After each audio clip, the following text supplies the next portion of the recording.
Black Table here on the Black Star Network. This is our weekly hour devoted to exploring ideas and subjects of special importance to people of African descent and to everyone working to build a better society. I'm your host, Greg Carr, and we think every week we're providing something that is unique and joining in the work of the Black Star Network to do that work. But today we have something that is singularly unique. We are joined by the founder and the chief executive officer of the Black Star Network in order to discuss his latest book, White Fear, How the Browning of America is Making White Folks Lose Their Mind. And that would be none other than Roland S. Martin. This is the brother who we all know well, award-winning host, managing editor of Roland Martin Unfiltered, the founder of the Black Star Network, the OTT network, a daily commentator in a range of media, including iHeartMedia, is heard all over the country and, in fact, all over the world. A commentator in white media, whether it be ABC, MSNBC, BBC. We met in the wake of his public service. He's always everywhere, all the time, and we could talk about a lot of things. I'm just going to mention one other thing because I know he's ran to talk about this book.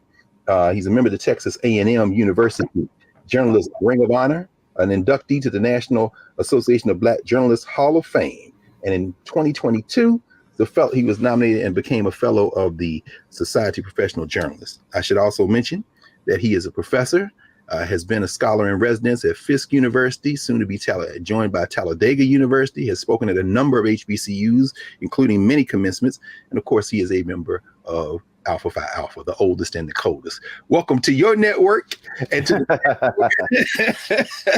Brother Roland Martin. How are you, brother? I'm all good, all good. Glad to be here. Let's get it. We are happy, no question. And I know that was a long introduction, but I tell you what, man, this book, White Fear, in a very succinct way, you have captured so much of what is going on today, and you put it all in historical context. I believe, as you always said, it was Maya Angelou that said that you are a natural teacher.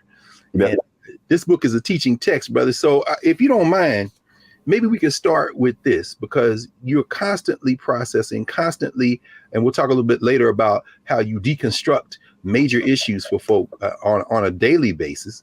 What was your process in writing this book? Well, it was interesting because Jan Miller is literary agent. I met her at an Emmett Smith golf tournament. They actually sat me next to her, and we were just talking. And Jan has represented Joel Osteen, Bishop T.D. Jakes, Dr. Phil, Cicely Tyson. I mean, she's like representing some major people. And so we're just sitting at the table and we're talking. And she asked me, like 2 or 3 ideas. And she's like, oh, my God, I love all of those. She says, I want to represent you. And I was like, I'd already published 5 books myself. So I didn't necessarily feel as if I needed a literary agent. I didn't care about the publishing world. I didn't care about their validation. I didn't need them to say yes or no to we're going to publish this, because I could do it my damn self. And I was like, all right, cool. And so for like 3 years, Jan kept going, Roland, when are you going to get me something? And I told her, I was so busy. I was just too many things that were going on. And I'm like, I need somebody who can just do this for me. And I can't. There's some people who can sit down and over 3 or 6 months just block out this time and just focus on this. But I have way too many other things that are going on. No question. And I was at the NAACP convention in 2018 in San Antonio. And I met a sister who's a publicist who said, there's a woman I know who's a ghostwriter. I was like, are you serious? She's like, yeah. She said, I'll connect y'all. I immediately hit her up, Leah Lakins. And I said, Jan, all right, we ready. And it was just, and the thesis of the book I've been talking about. I've been writing it in columns. I've been talking about it on television. I've been talking about it on radio, but the book process was different. And so I called Leah. I said, Leah, listen, I do not have time to literally sit down and write this. So what I'm going to do is I will do a complete brain dump. And so we probably had 10, 15 conversations where I would just talk. And so I actually, and I give, and what people don't understand is I speak all around the country, all around the world. I don't write speeches. I've only written 2 speeches in my life. I never read from them. I was like, well, that was a waste of my damn time. Can I ask you, just because that is a revelation, I'm sure, to many people who are watching right now. I think about the great jazz musicians and how they didn't compose every note. They will lay out the charts, and then every night they say, Sonny Rollins, you go see him 5 nights in a row, it's going to be 5 different concerts. Yes. When people hear you speak, it is well organized, it's laid out, you have the theses, the punctuation points, but you're saying that is, where does that come from then if you're not writing it down, Ro? There's no, like, okay, when I say I don't write it down, there is no outline. Mm-hmm. Oh, you don't even have a chart in your mind. No. There are no notes. There's literally none of that. If this was rap, it's completely freestyle. There literally is no, there's none of that. And so I do. I suspect that Leah Lakins did a substantial amount of work, but this book is in your voice and it is organized in the logic that you speak. So I don't know how much work she had to do. Right. That's how it was done. So literally, that's why it was funny when I had to do the Audible version. People said, "Oh my God, I love listening to the Audible version because I'm hearing you." And I was like, "Yeah," because I read it like I speak, which is how she put it together. And so for me, it was literally, here's the thought, and I would just unfold it. And then she would ask a question and I would unroll it. And then she would ask a question and I would just talk. And sometimes I would just talk for 10, 15, 20 minutes. And again, what people don't understand, I've done our 90-minute lectures and it's no notes. It's no reference points. It's none of that. You will rarely ever see me like pull my phone out. And if I read something and I'm quoting it, it's because I literally just saw it. Like when I spoke to the NAACP in Spokane, Washington, I was reading the book that you gave me on W.B. Du Bois, his speeches, and I began my speech with his quote in the Hampton Idea speech. Actually, before that, talking about speaking truth. So doing the book is the same way I speak. What I do is I literally walk into the room and I feel the room. I allow it is all spiritual. I discern. And so I walk into the room and I feel I can literally feel the room. I can literally feel what the tension, the drama is, and what this audience needs to hear. Mm-hmm. And so when I speak, I mean, there have been moments where I settled on what I was going to say. And let me say, when I settle on what I was going to say, I don't settle on 3 points. I literally come up, this is probably because of my newspaper background. I come up with the headline and then I speak. So the title of my speech drives what I do. And that's what happens. Let me ask you about that as well. And by the way, and that's why this book the same way. So like the title was like point blank, white fear. White fear, no question. And then the subtitle. So I have been talking about this for 13 years. And when I say that when me and John Avlon were at CNN in 2009, that's when this book title, I said, John, we are living in the beginning stages of white minority resistance.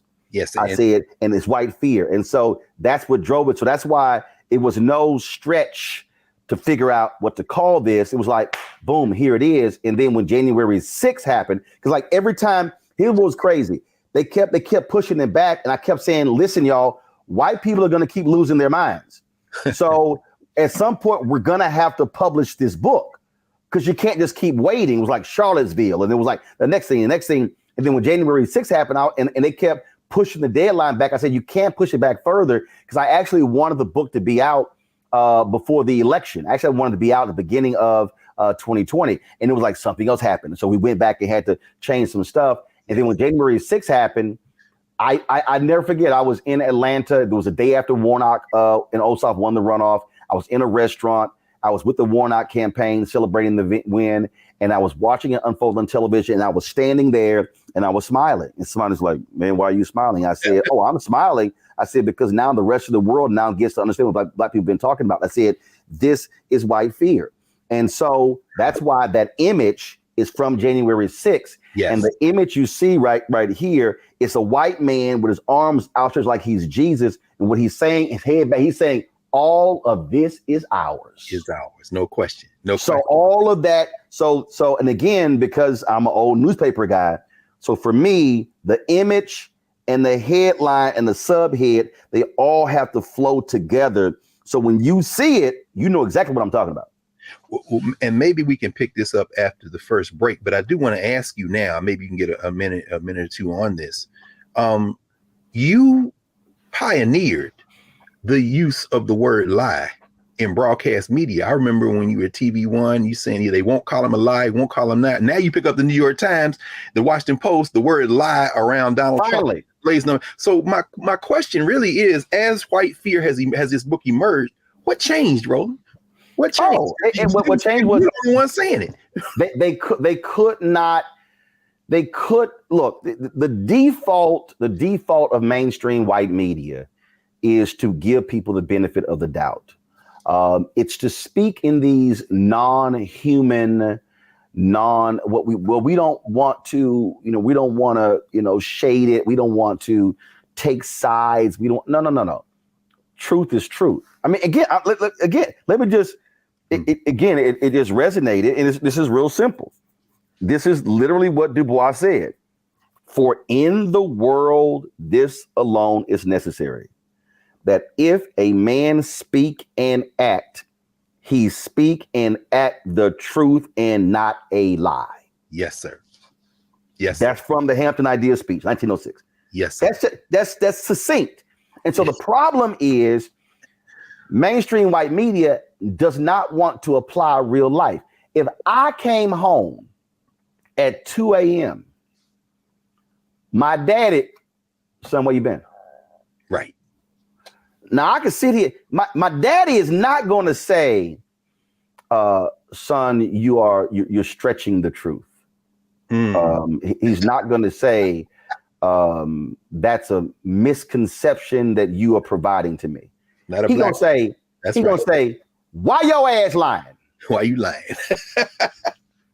So mainstream media is like, well, no. In order for us to call it a lie, yes, we have to know the intent of the person saying it. We have to know their intent.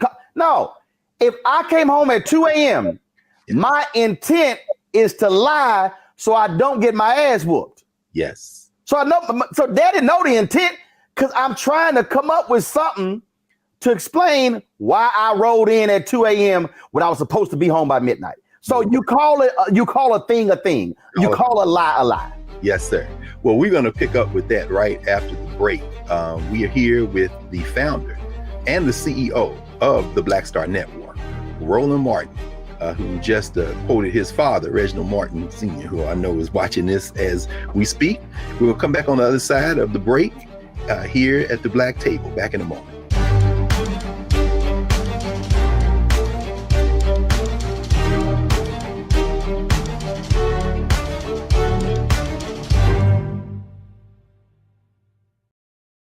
Hatred on the streets, a horrific scene, a white nationalist rally that descended into deadly violence. White people are losing their damn minds. As an angry pro-Trump mob storms the U.S. Capitol, we're about to see the rise of what I call white minority resistance.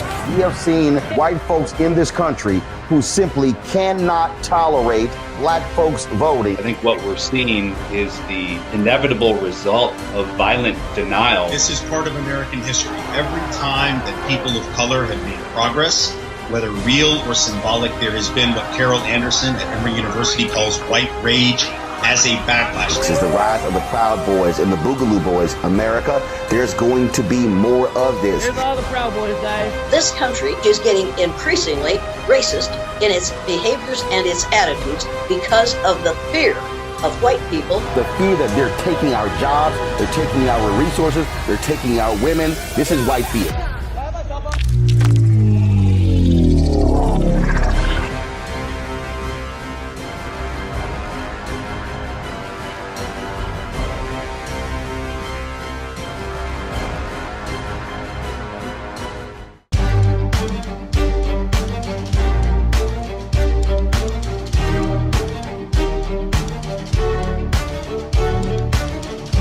Welcome back to the Black Table here on the Black Star Network. We're joined by the founder and CEO of the Black Star Network, Roland Martin, author of White Fear. And when we left, Roland, you were quoting your father saying you don't call a lie a lie, and you were quoting our frat brother W.E.B. Du Bois. And you know, it occurred to me as you were talking, and I hadn't made this connection, that like Du Bois, in the education of Black people, speeches before historically Black colleges, White Fear is really driven by a voice that you have been honing and crafting now for decades. And in that Hampton Idea speech that he gave in 1906, he talks about the great fear. So here we are a century and almost 2 decades later, and you're talking about the great fear. What is White Fear, Ro? It's real simple. And that is, this has been theirs from the beginning, from the start. That scene, I love it. Every time I play it, I get in trouble because YouTube, they block it. But that great scene from The Good Shepherd, it's real clear. I mean, they say it. This scene between Joe Pesci and Matt Damon is a wasp, and Joe Pesci is a mobster, and they're going to him for the purpose of trying to kill Castro. The movie was directed by Robert De Niro. Also stars Angelina Jolie. And Joe Pesci's characters, he said, let me ask you something. He said, we Italians got our family. The Irish got this. He said, the Catholics got this. He said, now we got the mean. He said, even the N-words, they've got their music. What do you people have? And without even looking up, Matt Damon says, we have the United States of America. The rest of you are just visiting. So White Fear is, this is ours. We ain't giving this up. So now all of a sudden, we are becoming the America, the melting pot. We are becoming that nation. See, and so the fear is, wait a minute, hold up. Y'all are now trying to redefine what it means to be an American? Yes, because to be an American has been white, Anglo-Saxon, Protestant. Yes. Now all of a sudden, they now have to now factor in, because now we are elected to office. We now are CEOs. We now are owners. We now have opinions. We now are not. We now are not fully subjugated to their control. So we now are in advertising. We're now in media. We now are writing columns. We now are show hosts. So they no longer get to control the narrative. Mm-hmm. And so the fear is that of redefining what it means to be American. The fear is, hold on, we got to share power. We got to share money. We got to share. Whoa. King talks about that in Where Do We Go From Here, Chaos or Community? Yes. Where he literally says white America is not prepared for it. They simply are wholly unprepared and wholly uneducated in dealing with this. And so I lay out in every point in history when we've had Black success, it's followed by white backlash, because the fear is they're taking our jobs. They're taking our resources. They're taking what is ours. They're taking our land. They're taking our women. They're taking our culture. And that's the natural every single time something happens. And so it's in the data. It's in the polling data. It's in the research. And so this thing started when I said this poll that was taken, the question was asked, are you optimistic about the future of America for your children? Every group said, a majority said yes, except white Americans. September 2016, the question was asked, are you optimistic about the future of America economically for the next 10 years? Black people, lowest wealth, highest optimism. That's an oxymoron. Latinos, second lowest wealth, second highest optimism. White people, by far largest wealth, lowest optimism. And so you then have to now go the second, the third, the fourth, and fifth layer to go, hold up. Why is that? Because at every step of the way, they have been conditioned that if we now are getting something Black, Latino, Asian, Native American, that means they are losing what they haven't had to confront, which is now the issue. Yes. It's now population decline. The white death rate is higher in about 15 states than white birth rate. So y'all we losing. No, y'all dying. That's right. Well, and you're not repopulating. Well, that's what I want to ask you about, Roland. It's very interesting. I mean, 4 sections, elegantly framed, very direct. 4 sections, 3 chapters, section 1, 3 chapters, section 2, 2 chapters each, sections 3 and 4. Data driven, history driven, metaphor driven. And as we know, we've heard you talk about that metaphor from the Good Shepherd, and that's in chapter 6, I believe. One of your favorite metaphors in section 2. But the way you frame it, and you talk about data, you open the book talking about this 2018 Pew data, and you frame this whole context. You use a number, 2043.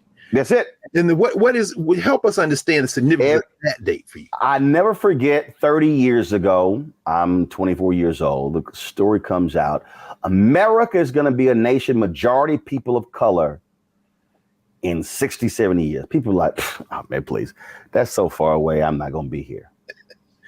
Then, guess what? 1990 comes, and then 2000, and 2010, and then you have immigration, and then you have legal immigration, and then you have white folks stop having babies, and black birth stabilize, and Latinos having babies, and all of a sudden numbers, and all of a sudden it's like, oh, it's not going to be 2060, it's not going to be 2055, it's not going to be 20, and number kept dropping, and all of a sudden it becomes, it's going to be 2043.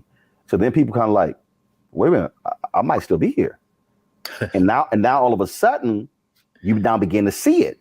You now begin to see the change. You now begin to see people popping up in places. Oh, we're not getting black CEOs and Latino CEOs, and white men start freaking out because we start seeing white women assuming leadership positions. And all of a sudden, like, okay, oh my goodness, what's going on? And then, that was a point when you had 20 members of Congressional Black Caucus, and then it became 30, then it became 40, then it became 50, now it's 58. The Congressional Black Caucus is the largest caucus in the Democratic caucus. So now it's like, hold up. And then all of a sudden, November 2008. Yes, which you really focus on in chapter 1. Help us with that, because you in the first 2 sections, you open section 1, chapter 1 with Obama. Then you turn to Trump in section 2 and whiteness as a kind of currency, that class issue you raised. And then you walk us through history all along. And by chapter 3, you connect Trump to this long arc, borrowing from Ronald Reagan, borrowing from the playbooks, but as you say, you say this thing really hit a critical moment when Obama was elected. Because it came real. Because all of a sudden, and see, this is where a lot of white folks get confused. They go, well, I don't understand. We voted for him. No, a percentage of you voted for him. The reality is Democrats have not gotten the majority of the white vote since the early 1960s. And so all of a sudden it's, whoa. This thing's real. And see, what I lay out with white fear, and this is the mistake that a lot of people make. They think I'm only speaking in terms of, it's these white conservatives. No. It's also white liberals and progressives. Because I dare say I've experienced a significant amount of racism from white progressives. Because whiteness is still the operative phrase. It's perception. So I go back to James D. Anderson's The Education of Blacks in the South, 1860 to 1935. Yes. Slavery's over. White abolitionists from the North. Oh my goodness, we've got to get down South, and we've got to begin to open schools to educate these uneducated, illiterate Negroes. Yes, sir. And they arrive, and 500 schools have already opened. That's right. And the freed slaves like, oh, I'm sorry, we weren't waiting on y'all. Nope. That they were like, well, hold up. And the freed slaves then said, now y'all can assist us. That's right. But this ain't like you coming to save us. No. So, in fact, they said, we'll take your money, but we would prefer that you just train us to teach, because we don't want your teachers. There you go. That's very interesting. And so black folks never, like we weren't sitting around waiting. That's right. So now all of a sudden, what then happens is Obama becomes president, and now becomes real. And now all of a sudden, even white progressives have to now confront wait a minute. Y'all been running stuff too. That's why I'm highly critical in the Democratic Party. Who controls the money flow? Yes. Who controls the purse strings? Oh, you want our black votes, but then you don't want to spend the money. And one of my criticisms of President Obama is that he did nothing about that.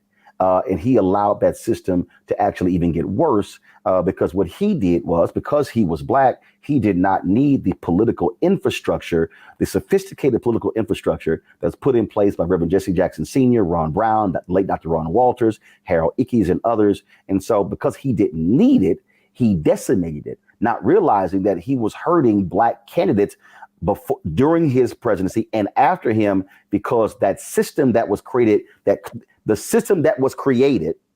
led to him being able to run, he actually participated in its demise. Yes. And now we're trying to rebuild that. That's a whole separate book. But the thing is, so now when you start talking about white fear, it's, yes, we now have a seat at the table. And so now it then becomes, again, as King talks about, it didn't cost America much to allow us to go to parks, swim in swimming pools, to stay in hotels. He said, the question is now, are you prepared to write that much larger check? And that's the history of whiteness in America, with black success followed by white backlash. It's always like, all right, we give y'all some stuff. We pass some laws. That's about it, though. We ain't doing nothing else. And we're like that scene from Malcolm X. No, like the scene when the cop says, all right, you came and got what you wanted. Now it's time to go. Right. No, I'm not satisfied. That's right. And so that's where we are. And so now what they're having to confront is, wait a minute. Y'all want more? Yes. But why are you asking for more? Because we didn't get enough. Well, what? And it's like, but is that enough? So 5 or 6 years into Reconstruction, look, we passed the 13th, 14th, 15th. We really tired of all. We're really tired. Enough is enough. Oh, so 243 years of slavery that you fixed in 5 years. And there's like enough is enough. And that is the recurring theme in history of a lot of white folks is we've done enough. What can y'all just drop it? Can y'all just move on? Do you have what are you protesting? Why you keep look, we gave you that law. Well, no, that law only deals with this. And so now we are now confronted with, we're saying, no. I'm not satisfied.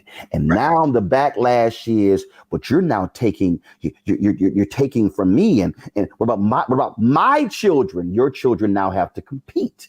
Because before you could just make the phone call and your kids got the job. Now you got to compete against that well-educated sister and that well-educated brother and that well-educated Latina and a well-educated Asian. Now it's like, well, hold up, wait a minute, hold up now, because we had to ourselves, and before all we had to do was compete against these poor white folks. And now it's like, what are y'all doing? Yes, you now are going to have to compete. And then now we are state controllers, and now we are requiring diversity standards if you want to participate in private equity. And now we are city treasurers, and because now, why did I mention those two? That's money. Yes, sir. Because if you understand America, if you ain't having a money conversation, you're not having an American conversation. And white fear, the basis of white fear is about money. Because money in America is power. That's a good place to pause. When we come back from the break, we're going to explore another dimension that you talk about, that Roland Martin writes about in his book, White Fear. We're going to tie this to something you just mentioned, Roland, the question of memory, the question of the narrative of America, and really the question being asked, what do you want? And how what we want differs very greatly from what some of these white folk think we want. So we'll be back in a moment here at the Black Table.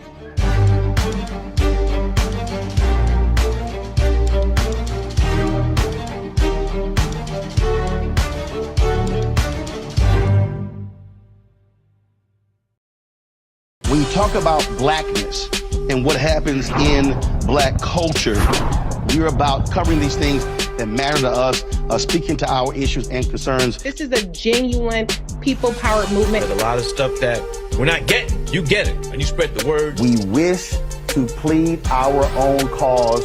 Too long have others spoken for us. We cannot tell our own story if we can't pay for it. This is about covering us. Invest in black-owned media. Your dollars matter.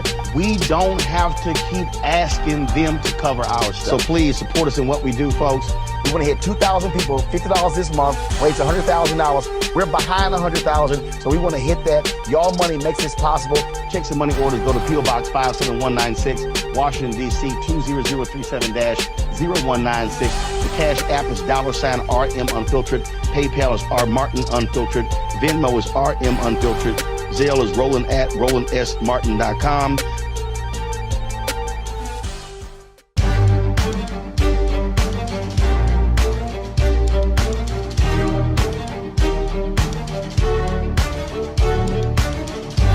Welcome back to the Black Table here on the Black Star Network.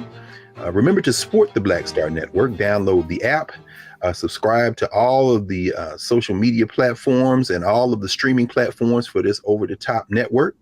And we are joined today by the founder of the Black Star Network and CEO, Roland Martin, and we're discussing his book, White Fear.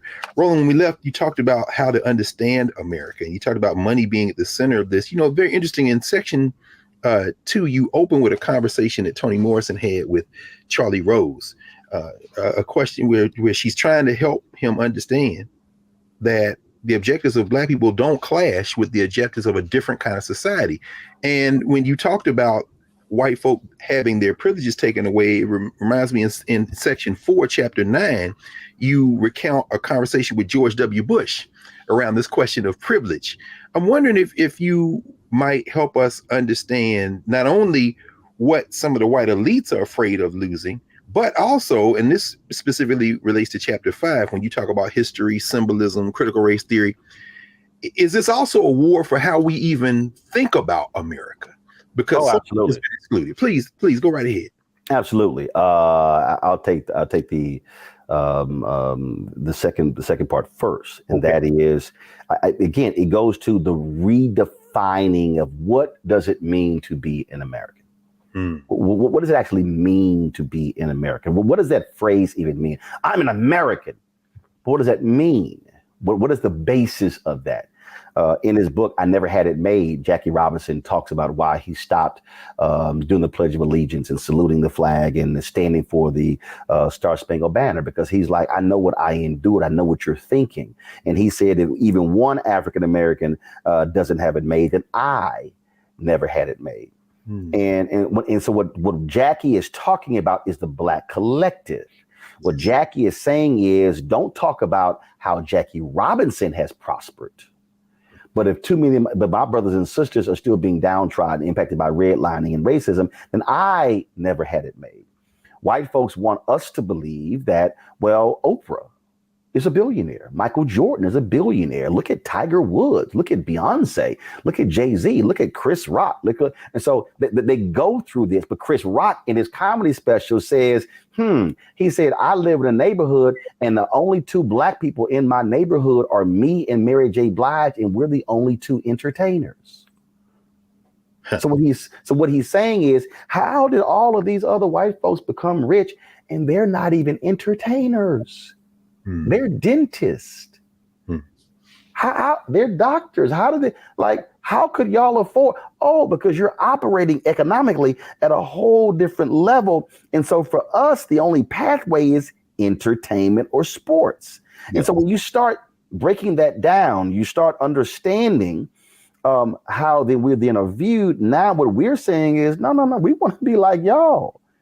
We want to be a 7-figure dentist. We want to be a 7-figure architect. We want to be a 7-figure engineer. We want same thing. Why do we have to? Because see, if you're telling us that we only have to play sports and sing and dance in order to enjoy the American dream, what you're really saying is, I still need you to be 21st century mandingos and perform for us. Yes. And how does that, is this Roland, as you raise that, because one of the things that you really carry as a theme throughout the book is Black institution building and self-determination. Completely. In the chapter on history, symbolism, and the kind of theft of our memory, you talk about the role of the Black press. And of course, Black Star Network being another example of independent institution. And you're always bringing it. I saw a couple of your interns at this Center for Journalism and Democracy, the Nicole Hannah-Jones Open, and your name was raised several times, including by your interns who were there. You employ a lot of HBCU interns. And you also talk about in the chapter on education, the importance of HBCUs. I mean, how important is the value of independent, Black-owned, Black-run institutions within this work? So I go back to I keep referencing this because I do believe among the 1,000+ books I have that where do we go from here? Chaos or Community is in the top 3 of all books that I have. I cannot stress enough. I know I've sold more copies of this book than the King Children. I mention this in speeches, in lectures, everywhere, because there's a portion in that book where King says that there are 4 institutions that are prime position to liberate Black people. He uses the word liberate. He says the Negro Church, the Negro Press, Negro fraternities and sororities, and Negro professional and business organizations. He's talking about infrastructure. He's talking about you need to have institutions to liberate. You cannot have individuals cannot liberate us as a people. Patton, as an individual, could not do what he did against Hitler's Third Reich. He needed an army. And so our institutions are those things that survive when we transition to become ancestors. The institutions, that's what passes the baton. And so you need the institutions that also is reaching a mass of people. And so you can be an individual teacher, but when you are now teaching several hundred students, you are now passing the knowledge on to them. And so now all of a sudden you're teaching more and more and more. Now they're taking the knowledge and going further. So if we don't understand that as we are now as we're breaking down white fear, you have to build institutions. What I'm actually doing is a reverse, and I think the book is right there. It's a reverse of Gerald Horne's book dealing with Claude Burnett. But the key thing is not Claude Burnett's Negro Associated Press. It's the second, the Jim Crow paradox. Because as Gerald Horne lays out, the Jim Crow paradox is when we were breaking down institutions, but as Horne we're putting a nail in our own coffin because we were fighting white supremacy, fighting Jim Crow. But while we were doing that, we were ending our institutions. I invoked Jackie Robinson a little bit earlier. And so when people talk about, Jackie Robinson made the major leagues, no, it was only called the major leagues because white folks had more money. And they had better stadiums and better lighting and better uniforms and better travel and could afford different food. But the actual major league stars were in the Negro leagues. And so the better talent was in the Negro leagues. They were simply shut out of. So I don't even want to call it the major leagues. I want to call it white baseball. Yes, sir. And so what then happens? Because of our, and I understand it. Trust me, I understand it. But because we were like, no, we are good enough. We are good enough. And how dare you leave us out? We're good enough. It's like, oh my God, Jackie made the major leagues. Yes. And let me be real clear. I'm not dissing Jackie. Now, anybody who act a fool, just understand this is literally sitting right here. Yes, sir. Yes. Just so anybody act a fool. Yes, I'm not dissing Jackie Robinson. I'm not minimizing his impact. But what it was is this no. We're gonna show y'all. Well, you write in the book. What then happens? We do it, and the demise of the Negro Leagues, the demise of an institution. That's right. And so what happens? So we take our Black bodies, but we take our Black dollars.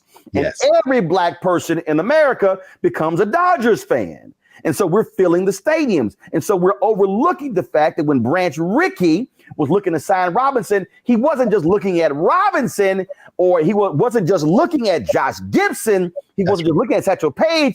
He was looking at the crowds. So the Black dollars followed. So for Black people, while this has to be redefined or reprogrammed, we have to understand that when we want to flow over to white institutions, we have to realize that what we cannot do is destroy what's our own, because see, when they don't, oh no, we're not going to cover that. Well, then who's left to cover? Oh no, we're not going to focus on that. Well, so now we are now asking, please, can y'all please come cover us? Can you know what? Fine. You can't give us an hour. Can we just get 30 seconds on your air? Yet over here, look, Doc, I can tell you, when I went to the Apollo Theater, when the movie Get On Up came out. Yes, sir. This is the perfect example. And I'm not gonna name. I'll tell you offline who the person was. Yes, sir. But here we are at the Apollo Theater, and I appreciate Talitha Watkins, because what she did is she was a puppet. She made sure that my setup was just as prominent as Entertainment Tonight, Access Hollywood. Yes, sir. So with TV One. And so we're sitting there, and this was actually the second time I met Chadwick Boseman. This is where we actually exchanged phone numbers. And so I'm sitting there and I'm interviewing Dan Aykroyd, and I'm interviewing Glazer, and I'm interviewing the Rolling Stone, Mick Jagger. Mick Jagger, yeah. And I'm interviewing Chadwick, and I'm interviewing Spencer. But there's one person who's in the movie who chose not to sit down with me. Huh. I don't know why. Huh. But they wanted to go sit down with Entertainment Tonight. Of course. And I start laughing because I'm like, Entertainment Tonight might give you 30 seconds. Right. I'm gonna give you 10 minutes. That's right. And so see you. The people you claim to be representing are going to see you. So again, so for whatever hang up you had, whatever mood you were in, yes, what you should have done. And see, I need people listening to understand the only reason we even talk about Emmett Till, because Mamie, go see that movie, folk. Yes, Mamie said, "You come with me." It was a Black photographer. Yes, sir. I need Black people to understand. Yes, sir.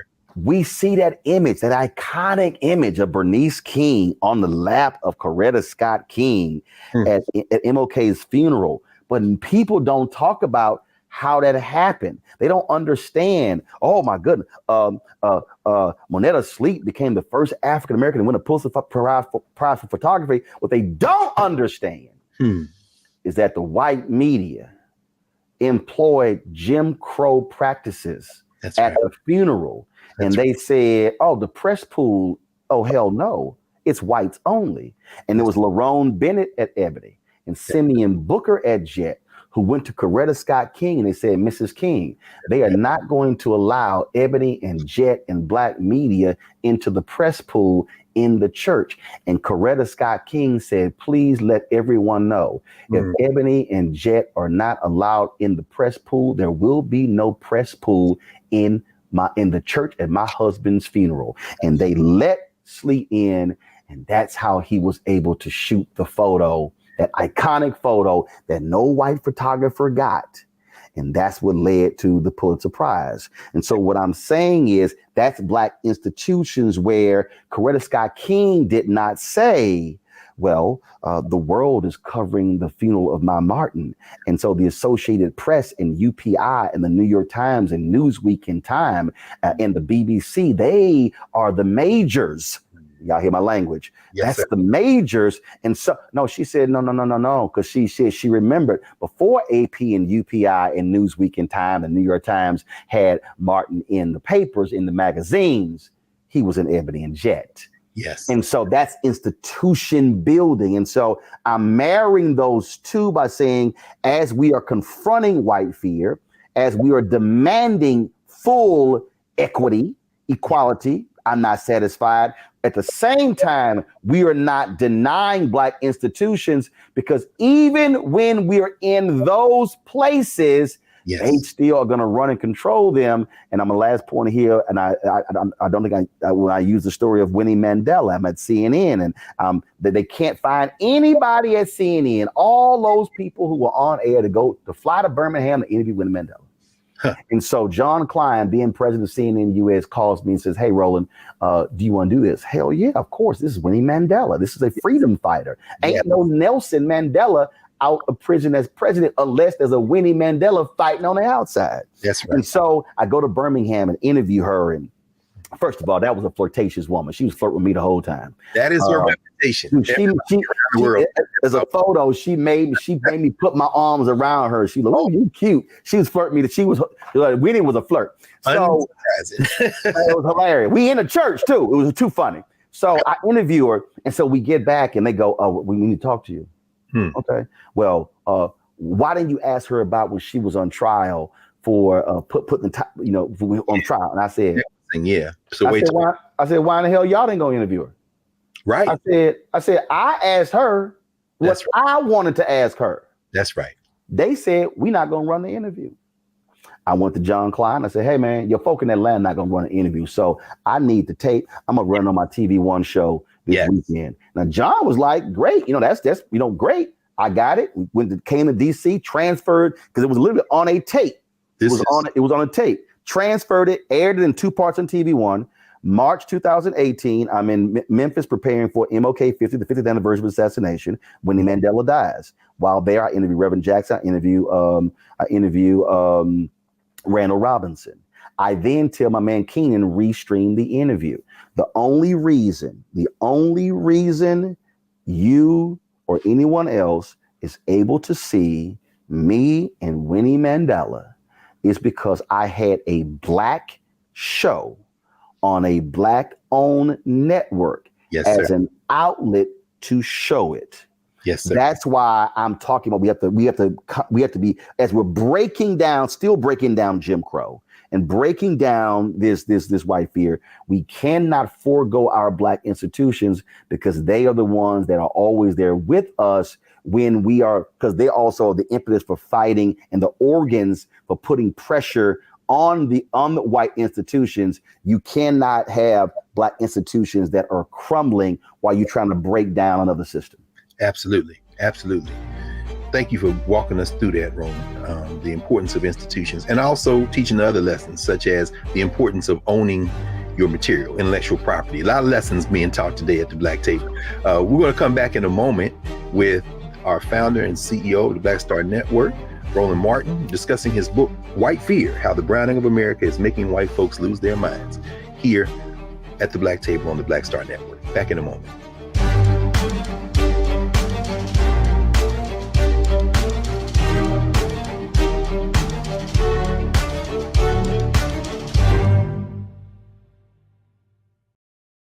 Hatred on the streets, a horrific scene, a white nationalist rally that descended into deadly violence. White people are losing their damn minds.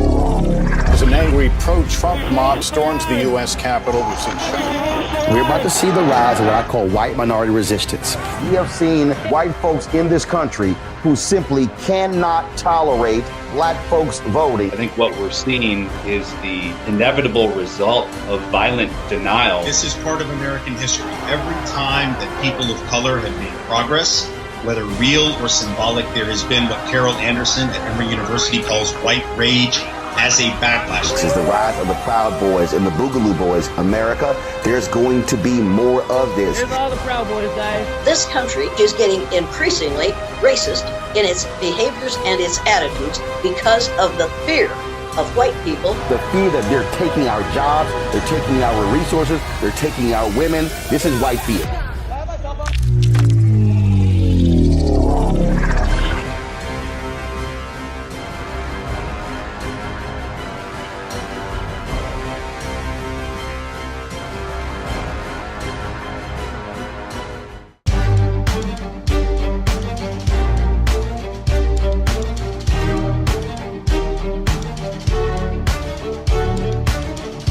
Welcome back to the Black Table here on the Black Star Network.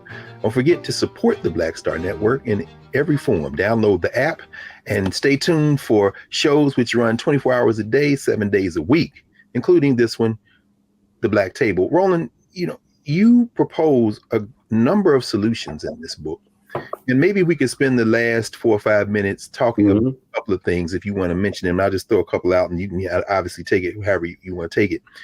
You predict that Trump was going to run again. He has announced. You identify major issues, voter suppression. You zero in on North Carolina and Alabama. Certainly, we see them back. Supreme Court has been arguing them. We've had a couple of shows on that. And you talk about the fact that there's no good to have a Department of Justice if you're not going to use it. And people are calling on Merrick Garland to move forward. Perhaps if you'd say a few words about what you see coming next in this battle that we're fighting, and how, and you do this in the conclusion, how you expect white folk, black folk, and other folk to respond. Black people must be fully prepared, because when you back a rat into a corner, it will do whatever it needs to get out of the corner. Yes, sir. We are going to see more violence.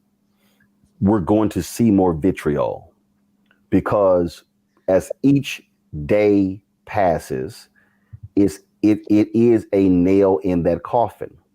What we also must confront, and this is where I'm going to have our Latino/Hispanic brothers and sisters are going to have to aggressively confront the racism, the classism that comes from many of their countries where they have a negative view of black people.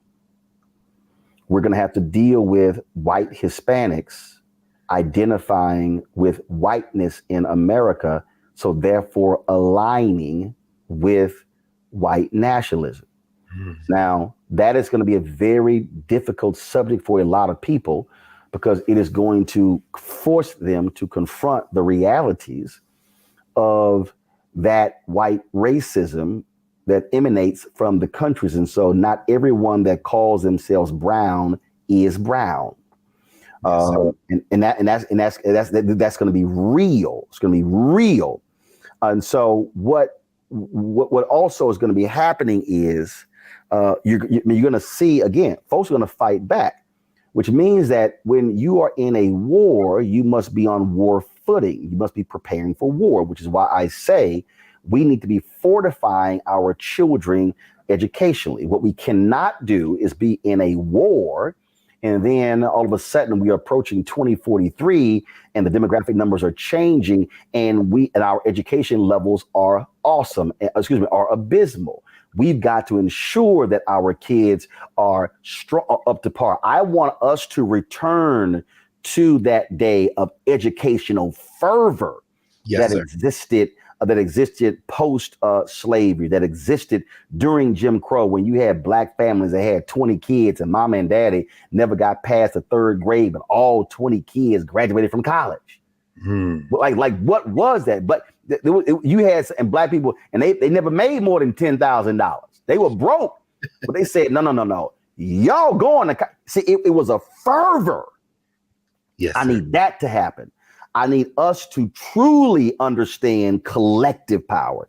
April 3rd, 1968, MLK talks about that in his speech at Mason Temple, where he says black people individually are poor, yet collectively represent one of the most powerful and the largest economies in the world. And so when I'm fighting for black-owned advertising dollars, that's a collective thing. Because if we're able to drive use the power of the collective to now, let's just say we get 10% of the $322 billion spent in advertising, that's $32 billion, when right now we're getting 0.5%.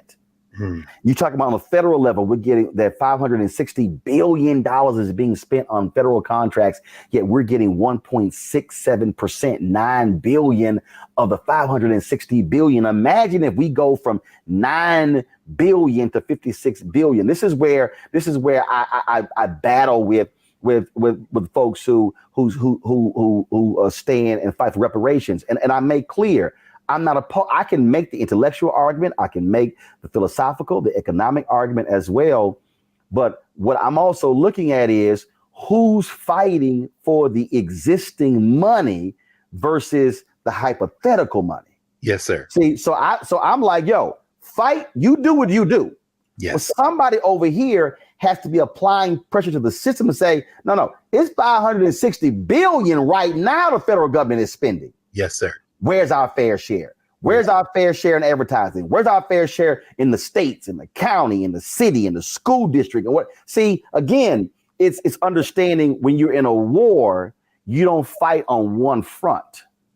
You got multiple fronts happening in a war, and everybody forgets. I'm gonna go back to Patton. Patton wasn't the only 3-star general who became a 4-star. No, that was Bradley. That was Eisenhower. See, you had multiple generals leading different battles because they were trying to win a war. Yes, we want to act like there's only one front. No.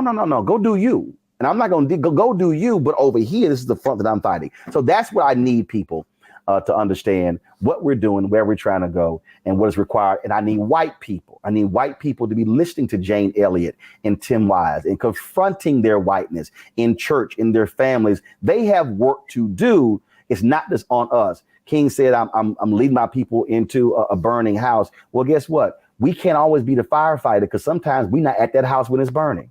Yes, sir. We need white folks to step up. And that's why I also call to challenge people. You've got to do something. You've got to be an active participant in this thing, because we're not going back. They can get every red hat they want to, holler, make America great again. You can look at every survey. They talk about the optimum period was the 1950s. Well, it wasn't optimum for us. It was for y'all. Yes. So we ain't going back to that. This is now the redefining of America.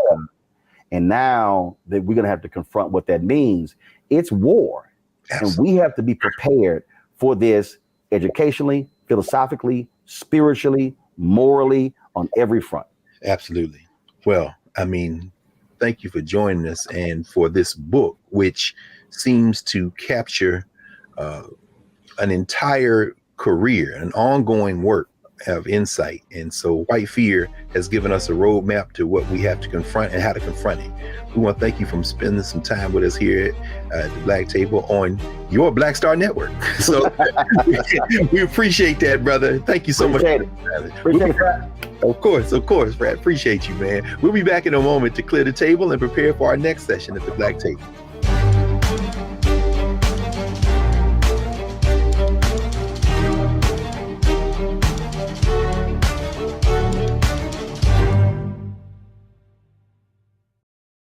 It's about us. Everybody out together. We are in sunny South Dallas. The election is coming up. It's super important that folks know who they are voting for, but more importantly, what they are voting for. Everybody Y'all, we got some free shirts and free lunch right over here. Freedom is our birthright. No matter what we're up against, we're sending a message in Dallas and Texas and in this country. We won't back down. That's what this bus tour is all about. The housing cost is one of the most capitalized areas that we have found. People who are marginalized, that are brown and black, we are suffering the most, and I think that we have the biggest vote and the biggest impact in this election. I'm voting for affordable housing, for sure. We should not be paying the cost of a utility failure because our elected officials are too proud to say we need help. I know that we can bring out our people to vote. It's a part of our birthright. Right. It's a part of our heritage, and surely it's a part of our present and part of our future. That's right. That's what's up. And we won't black down. Forward that message to 5 friends, because in that message, it's got links to how to get registered, how to check your registration status. Like I said, 2:30 we'll start rendezvousing right here on this street. I am voting to let our voice be heard in the rural communities that, hey, we are people too. There are things that we need. Free shirts, free food, and lots of power. We are in Longview, Texas, where Black Voters Matter, 365. Whatever type of oppression a white supremacist throws our way, we will not black down. We are in relentless pursuit of liberation of our people. Freedom is liberation for black bodies and black communities to make economic change through political power. Freedom is choice. We won't black down. We won't black down. We won't black down. We won't black down. We won't black down. We won't black down.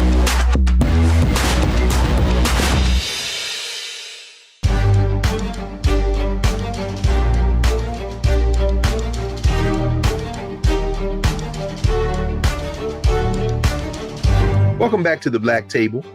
Here on the Black Star Network, we have had a remarkable hour with our founder and CEO, Roland Martin. Certainly now you see why the Black Star Network is important if you didn't know before.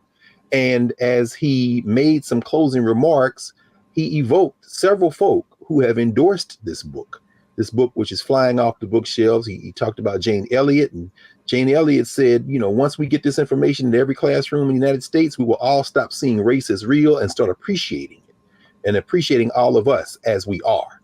Tim Wise, who said America is spinning out of control, but Reverend Barber, said understand white fear so you can release and resist it. And finally, Roland Martin writes in this book, he says, I want this book to be the rallying cry of change is now, and we are change.